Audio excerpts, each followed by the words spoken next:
When I bring up the idea of a new mother rep for Super Smash Bros. In local chat rooms and fan sites, people often cite Nintendo or Porky as a wonderful idea.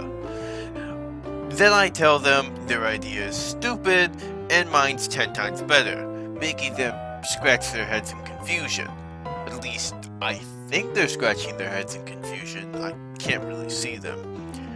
Then, I tell them my even better, totally superb, awesome idea, which is that Paula Jones, yes, that's her actual last name, go look it up, should be in Super Smash Bros. And as quickly as I join, I am kicked out. Presumably because I couldn't handle my superb idea.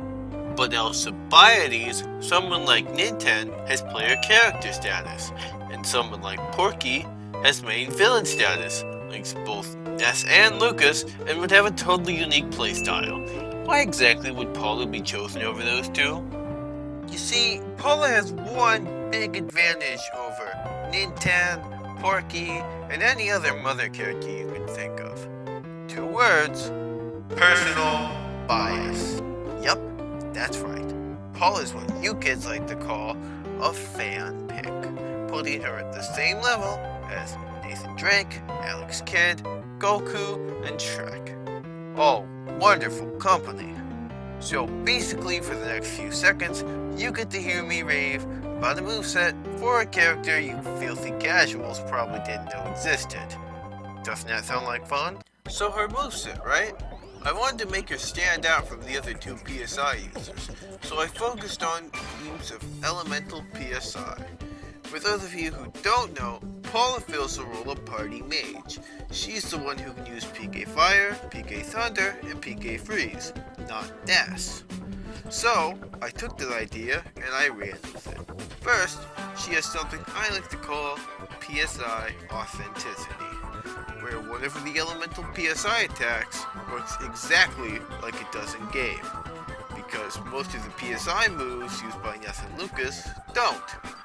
Then, I used those moves, Fire, Ice, and Lightning, and incorporated them in her tilts, aerials, and grabs. Finally, I took 3 things people most associate with Paula: the pan, the prayer, and the teddy bear, and turned them into moves. To remind you, you're not playing the Black Mage from Final Fantasy. And that is the blueprint to a totally unique moveset that nobody has already made. You gotta be kidding me! Someone made the exact same moveset I made, except they did it first. Okay, Al, breathe, we can fix this. I just have to ask the artist responsible if I could use some of his work. Yeah, I could probably turn it into a nice visual aid. Wow, it's actually not a bad idea. So I found the artist responsible for the drawings. His name is Hamish Steele. He's an illustrator that's worked with Nickelodeon and Frederator. I was able to get in contact with him somehow, and he was kind enough to let me use his drawings in my video. Which is great, because I really didn't want to have to rewrite the whole thing again.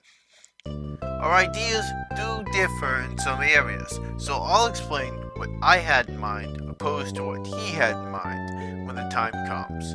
With that out of the way, let's get started with the specials. So the neutral special, according to the picture, is Paula using her bear to block attacks and counter, like Peach's Toad, which is fine, and it works in the same vein as the in-game teddy bear, but there are so many characters who have standard counters, I think we need something just a bit different. Instead, the way I think her teddy bear should work is that she pulls it out and it can stop any attack that hits it, and the person who attacked the bear becomes stunned for a set period of time, depending on how strong the attack is. Example, a smash attack is going to stun for longer than a jab. Now I know what you're thinking. OMG Al, that's OP. You need to think of character balancing instead of making characters you love extremely broken. Don't worry, I thought ahead and I made some cons so the move isn't abused. First, unlike most counters, the bear only works if the attack comes from the front. So if you're able to fake her out and get behind her, you don't have to worry about the bear's block or stun effect. The bear also doesn't stun if the opponent is in the air, but it still can block the attack.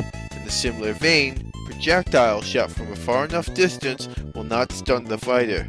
However, if you shoot a projectile at close range, say sword stabbing distance, it will stun you. The most important debuff, however, is the durability debuff. In Earthbound, a teddy bear can block enemy attacks, but it can only do it temporarily. Eventually, after enough hits, the bear will be destroyed. Same thing happens in Smash.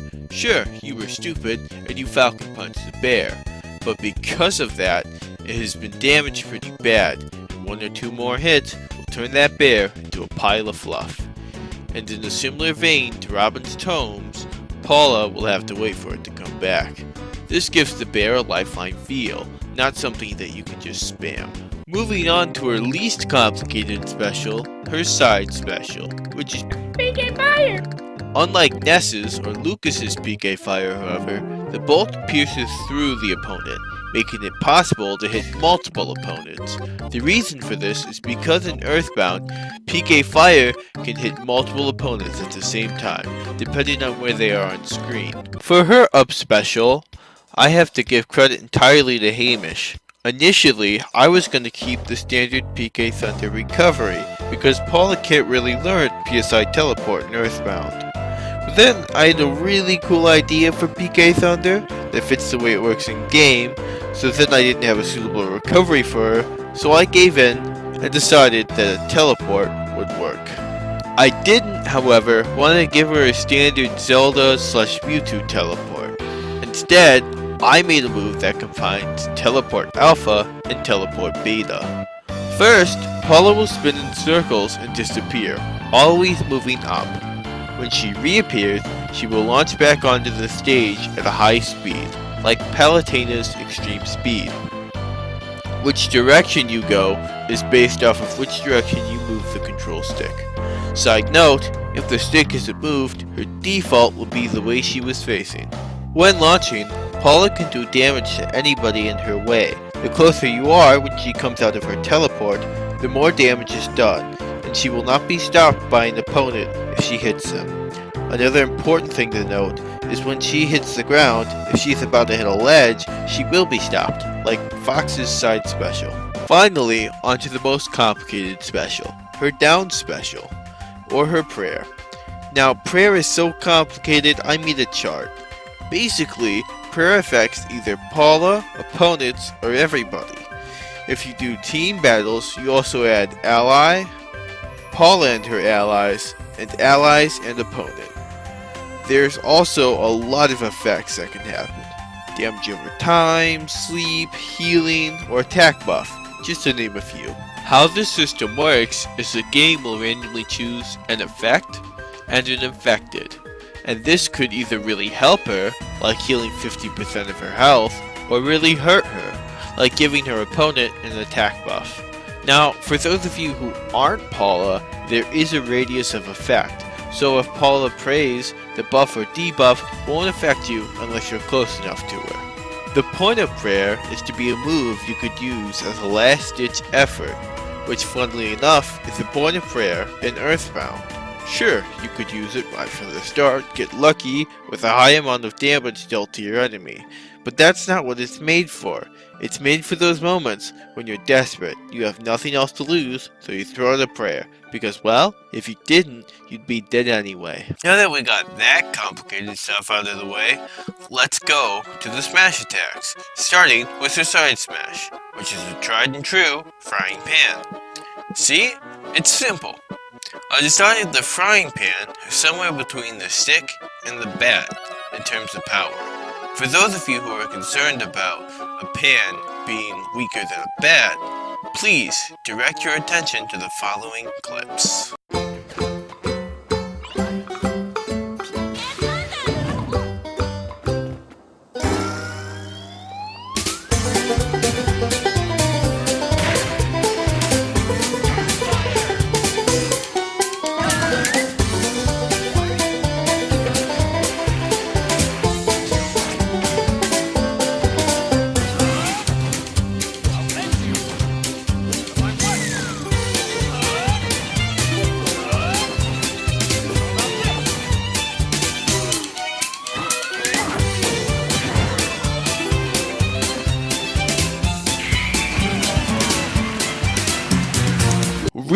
realism is irrelevant.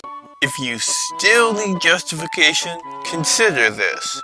In Earthbound, Paula is one of the weakest party members in terms of basic attacks, so much so that a lot of Earthbound players don't even bother with her pan unless absolutely necessary.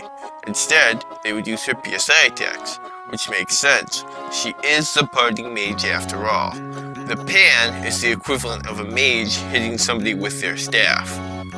There, is that a good enough justification for you? Moving on, we have her up smash, which is PK freeze. This attack hits hard and is great when dealing with somebody who's coming from above.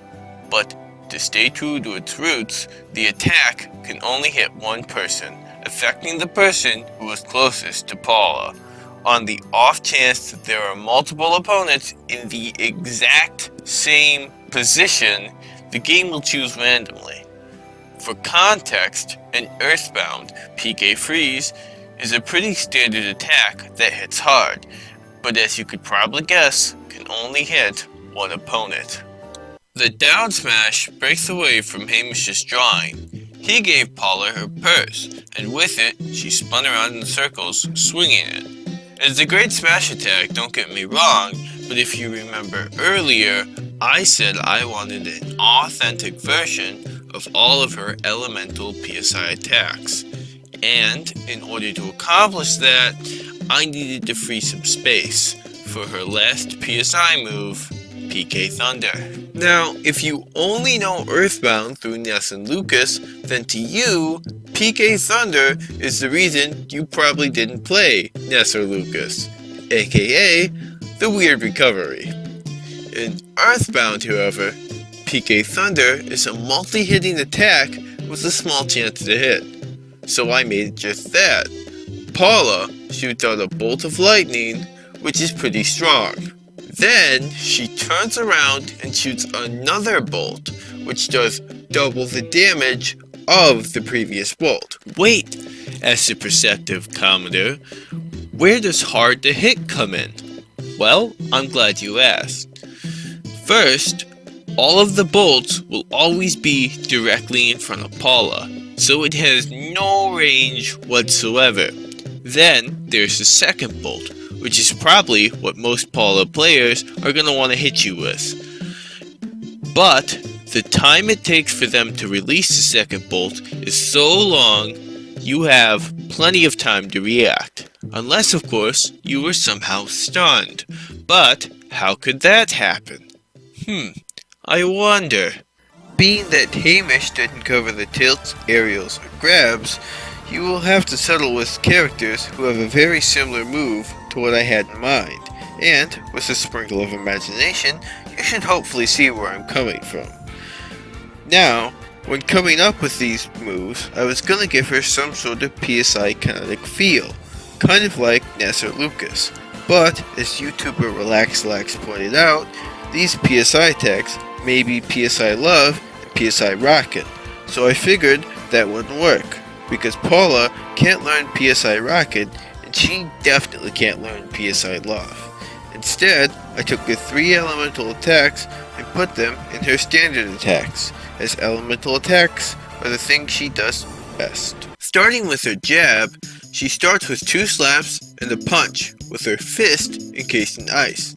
For her dash attack, she does a jump slash with her frying pan. Her side tilt is a little spark of PK Thunder.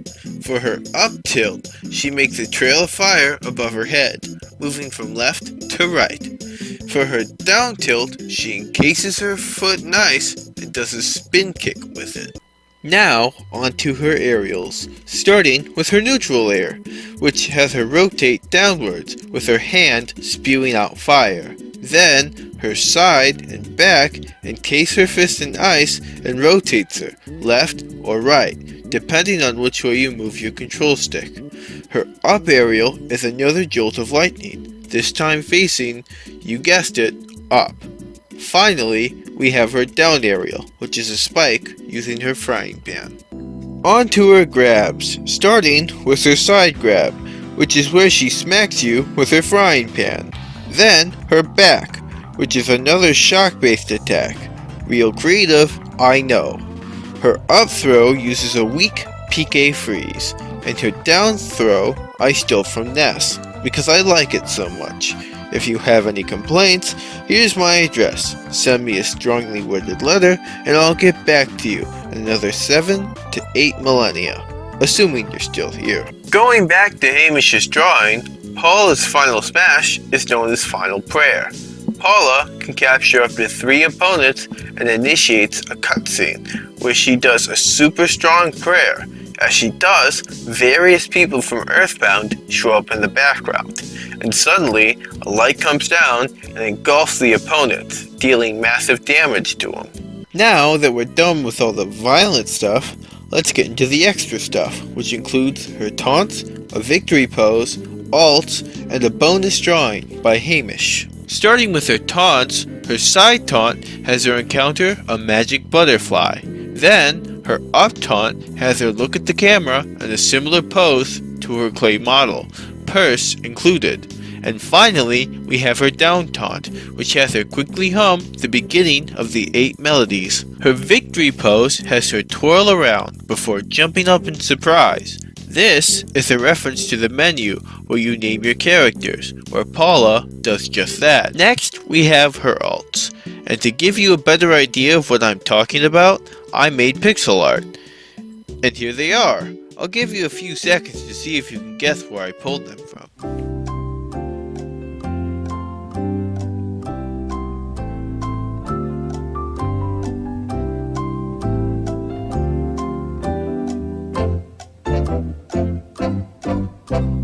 Well, how'd you do?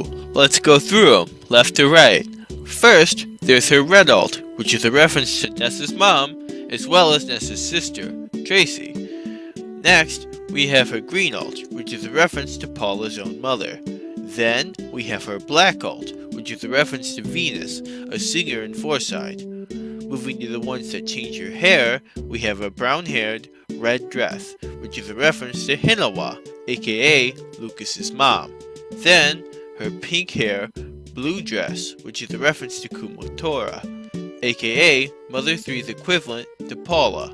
Then, her black hair, tan dress, which is a reference to Mr. Saturn. And finally, the prettiest alt, her purple-faced, pink-haired, maroon dress, which is a reference to the cranky lady enemy. On the subject, Hamish also made alts of his own. However, with the exception of the Kumatora alt, I don't know what they reference, or even if they reference anything at all, though I do like them, and I was gonna use the polka dotted one, but I couldn't figure out a way to make polka dots look good in pixel art. For those of you who stuck around, here's some bonus content. A stage drawn up by Hamish, the Dungeon Man. He walks across notable locations in Eagleland, with various Earthbound-related things coming by to act as temporary platforms. Now this is a touring stage I can get behind. I'm not sure how likely it is to be in the game, being that Magic kinda does the whole, hey, you like Earthbound? Here's some cool references thing, but if I was concerned about likelihood, I wouldn't be doing a moveset for Paula, now would I? Well, that wraps up this moveset video. If you liked the video, please like, comment, and subscribe for more Smash Bros. And other random content. Once again, thank you to Hamish Steele for letting me use his drawings in this video. Links to his social media will be in the description. And on that note, the Philip and I will see you in the next video.